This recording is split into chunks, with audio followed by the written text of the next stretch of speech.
ભારત દેશની આઝાદી માટે લડવા વાળું મહામાનવ. ઝારખંડની અંદર રાંચીથી 60 કિલોમીટરના અંતરે આવેલું એમનું ગામ છે અને જન્મજાત દેશભક્ત.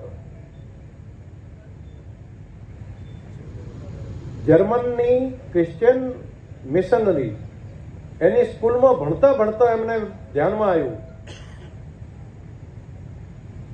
કે આમનો ભણાવવા કરતા વધારે ઉદ્દેશ ધર્મમાંથી વટાળ પ્રવૃત્તિ માટેનો છે. અને એ વખતે ત્યાંથી અભ્યાસ છોડીને એની સામેનું એક અભિયાન કરે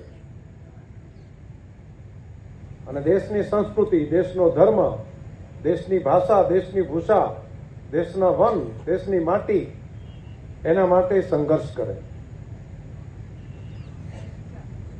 વનસ્પતિઓમાં ખૂબ જાગૃતતા, જાણકારી. એટલે નાની જ ઉંમરે એક આશ્રમ સ્થાપ્યો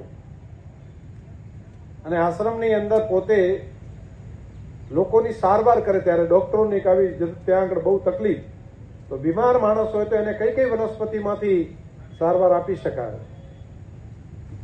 એનું જ્ઞાન, એમની સ્કિલ હતી.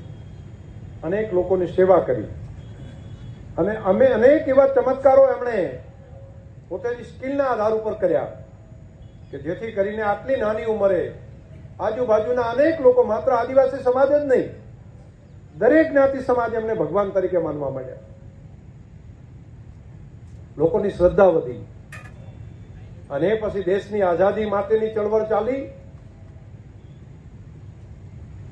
ઇંગ્લેન્ડથી કરીને આખો આફ્રિકા ખંડ, આખો એશિયા ખંડ, એમાં અંગ્રેજોનું બહુ મોટું સલ્તનત, ક્યારે એમનો સૂર્ય આથમતો નહોતો.